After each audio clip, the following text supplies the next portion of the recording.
What's good, Washington fans? Happy Friday. Hope everybody has a good weekend coming up. So, mock drafts. This is my second mock draft. This is mock draft 2.0. And this one features my favorite wide receiver core. Now, I know you can't draft Curtis Samuel, but just saying that we probably will be signing Curtis Samuel. Like I said, we might as well send him a jersey because you know the history. And I'm not going to say what I always say. You guys know what I'm going to say. But the history of Ron Vera. And he played while Marty Hurney was there. There's just too much history. Scott Turner was there too. So I really think signing Curtis Samuel most likely will be a done deal. I did hear also that Martin Mayhew and Scott Turner will be at at the North Dakota State Pro Day. So we're gonna see how that goes. Looks like they really like Trey Lance. I might make a separate video about that. But coming in at pick number 19, we get the ESPN music. I was getting Rashad Bateman. That's my favorite wide receiver in this class, other than the top three: Devontae Smith, Jamar Chase, and Jalen Waddle. Realistically, I really think we can get him at 19. Some mock drafts have him going at 15 to the Patriots.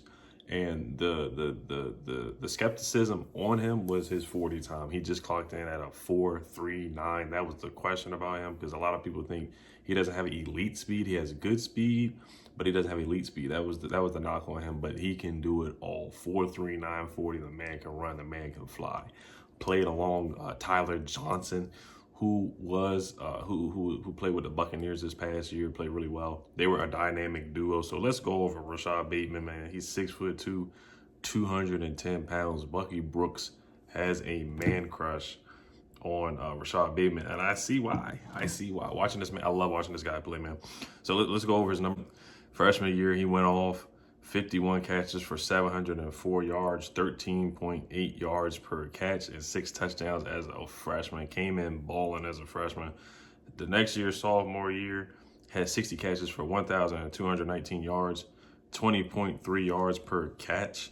That was the most yards per reception for a player, the highest by a Big Ten player since 2001. So 20.3 yards per catch for Rashad Bateman. So every play that he got was a big play, right after the catch or a deep long bomb pass to Rashad Bateman. The guy's making plays, and that's a huge stat in my opinion.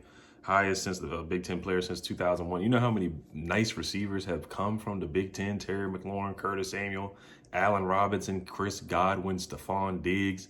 All these guys are big-time playmakers. Even the guys who haven't even played well in the NFL, like Ted Ginn has been bad in the NFL, but he was a big-time player in the Big Ten with Ohio State. And Rashad Bateman's catching 20-yard passes, 20 yards per catch. 20 yards per catch. And they say this guy, he's supposed to be a possession receiver and an outside receiver and a deep threat at the same time. The man can do it all. He can really do it all. Junior year, he got the virus, and he lost 10 pounds before the season started. He opted out, then decided to play, and then he opted out towards like the middle of the season or the end of the season. They only played 5 games this year. In 2020, he had 36 catches for 472 yards and 13 yards per catch, and had 2 touchdowns in 5 games. So if he would have played a full season, 10 games, probably would have had 800, 900, 1,000 yards. He was the feature receiver this year. Their best receivers usually play in the slot. Tyler Johnson played in the slot last year, and Rashad Bateman played on the outside in 2019. Then while Tyler Johnson went to the NFL, they moved Rashad Bateman more primarily in the slot, but he can play both. And I think he would be a perfect complement to Terry McLaurin at the next level. So you have Terry McLaurin, Rashad Bateman, and Curtis Samuel, 2 really good outside receivers, and Terry McLaurin and Rashad Bateman, and then a perfect slot receiver in Curtis Samuel. That's my dream, realistic wide receiver core. So throughout his career, Rashad Bateman was all Big Ten first team in 2019. Was third team all Big Ten this past year, and won the Richter Howard Receiver of the Year award in 2019. Set a Minnesota freshman record with his 704 yards receiving, and was a second team All-American in Sports Illustrated in 2019 as well. So he's a great route runner, plays slot and outside, great run after the catch ability, great separation easily, and great hands at the catch point. Like I said, ran a 4.39 40-yard dash. So comparisons for him is a lot of people say Adam Thielen. Some people say Brandon Marshall. Some people say Stephon Diggs. Some people say Allen Robinson. Some people say there's just a lot of comparisons. Keenan Allen is probably the most comparison I've heard for Rashad Bateman. So I don't have a man crush on another man, but I love Rashad Bateman, and I get it. I know a lot of people want a linebacker at 19, Zaven Collins and JOK. I get it. I get that. I understand it. But we definitely need to upgrade on this offense. This wide receiver core definitely needs to upgrade, in my opinion. It definitely needs to upgrade. So Curtis Samuel, Rashad Bateman, and Terry McLaurin, that could be a top 5 receiving core. That could be a top 5 trio, in my opinion, for years to come. They're all young and they got a lot of years ahead of them. So it would have a lot of dynamic speed and a lot of guys with good hands that can make plays. And we would just have a playmaking offense.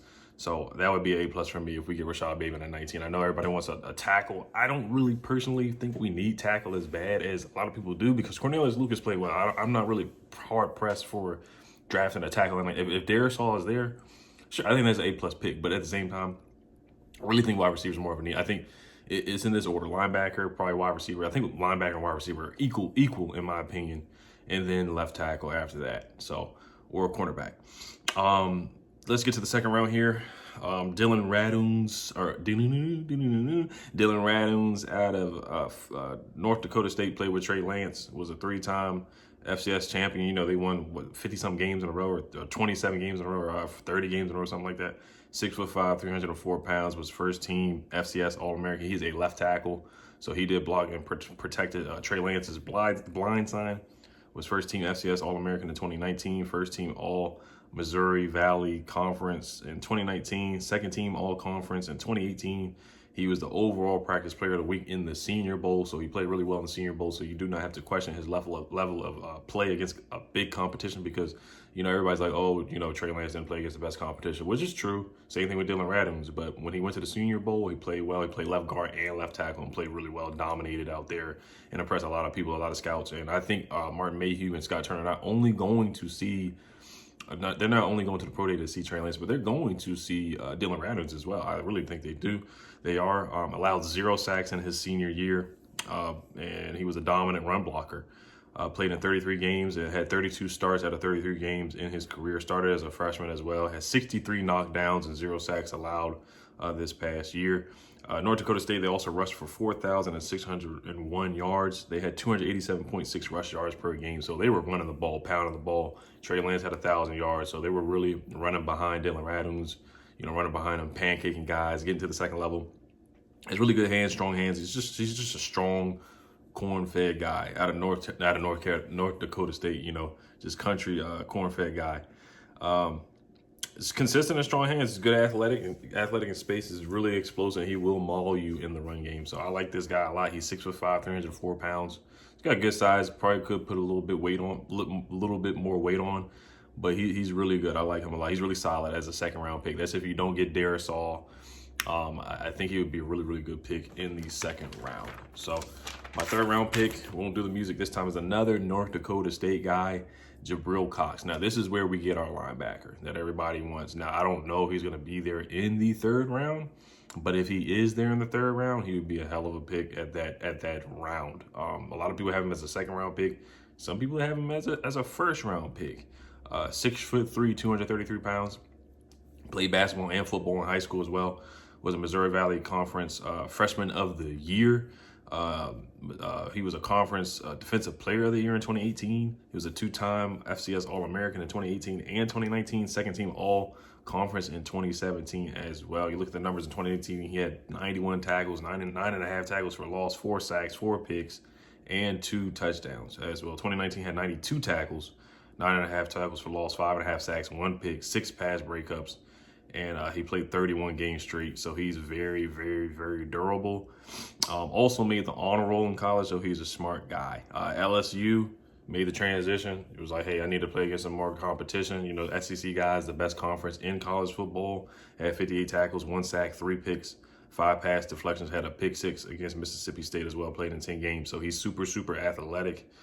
Great in coverage. We need a linebacker that can cover. We just don't really have many guys or a lot of guys that can cover tight ends and cover slot wide receivers, kind of running backs. You watch him play, he's running right with those guys hip to hip, following running backs, guarding slot wide receivers. If you look at the pick 6 he had, he was running with the slot wide receiver and just read the quarterback's eyes and got the pick 6. He's just great in coverage. That's what we need. He's not bad at run defending the run. He's not the best at it. That's not his strength. His strength really is being a coverage linebacker. So he's great in space. Strong guy, great in man and zone coverage. And also he's strong enough to hang with tight ends as well. Only allowed 26 catches on 41 targets. So that's pretty darn good for a linebacker. Played pretty well. So he can't stop the run. He's got to work on shedding blocks, and that's better. But I like Jabril Cox a lot in the third round. That's a great pick in the third round. This is a 3-round mock draft. So we have 1 pick in the first, 1 pick in the second round, and then 2 picks in the third round. My last pick is Ifitu Melifonwu. He has a brother in the NFL. He played for UConn. He's 6'3", 213 pounds. He was second team All ACC. He made it to the Senior Bowl as well. Jabril Cox made it to the Senior Bowl as well. He played really well up to competition in the Senior Bowl as well. He played really well, really well in the Senior Bowl too. Those one-on-one drills, he did really well covering guys.